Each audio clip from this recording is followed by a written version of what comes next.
Daddy నాకు sports bike కొను daddy, కాలేజీకి ఎట్లా పోవాలని పోరలు. గా పాత బండి మీద ఎన్ని రోజులు పోతారు, ఊకూకే రిపేర్లు అవుతుండే, కొత్తది కొనుక్కుంటే కాదా.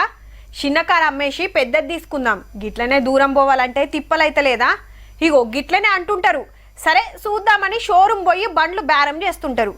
హగో గసంటోళ్ళ కోసమే గీ వార్త పట్టుకొచ్చినాం, మంచిగా చూడుర్రి. రిజిస్ట్రేషన్ల ఛార్జీలు పెరుగుతున్నాయి, లైఫ్ టైం ట్యాక్స్ అని ఉంటది కదా, పెంచింది రవాణా శాఖ. బండిల్వని బట్టి పన్ను. బైక్ రేటు లక్షలోపు ఉంటే ఏంలే, అంతకు మించితే 130 రూపాయల లైఫ్ ట్యాక్స్. మునుపు 12 రూపాయలుంటే ఇప్పుడు 15 రూపాయలు చేసిండ్రు. ఇక కార్లకొస్తే 10 లక్షల లోపు ఖరీదుంటే ఫరాకేం పడది. ఇక 20 లక్షల వాటికి మునుపు 100కి 17 రూపాయలుంటే ఇంకో రూపాయి పెరిగింది.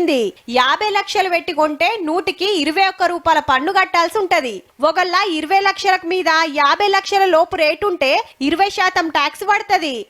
నాకు నంబర్ ప్లేట్ కావాలి, నా కారుకు ఇది కావాలని పోటీలు పడుతుండే వరకు రేటు పెరిగింది. బగ్గ డిమాండ్ ఉన్న ఫ్యాన్సీ నెంబర్ 4 9లు కావాలంటే 1,50,000 కట్టాలి. మరి మునుపు ఉత్త 50,000. ఇట్లా నెంబర్ను బట్టి ఒక్కొక్క దానికి ఒక్కో రేటు. ఏగ్గా పైసలతోటి ఇంకో బండే వస్తుంది అనిపిస్తుందిలే, కానీ బండ్ల లైఫ్ ట్యాక్స్ చూస్తే సప్పుడు గంట ఛార్జింగ్ బండ్లు కొన్నది నయం పోర్రి. ఎంత రేటుది కొన్నా ఏకాన ఛార్జీ పడదు. మళ్ళా పెట్రోల్ అవసరం లేదు, డీజిల్ అవసరం లేదు. సెల్ ఫోన్ కు పెట్టినట్టే ఛార్జింగ్ పెడితే చాలు, ఉరుకుడే ఉరుకుడు. చూడుర్రి మరి నచ్చితే.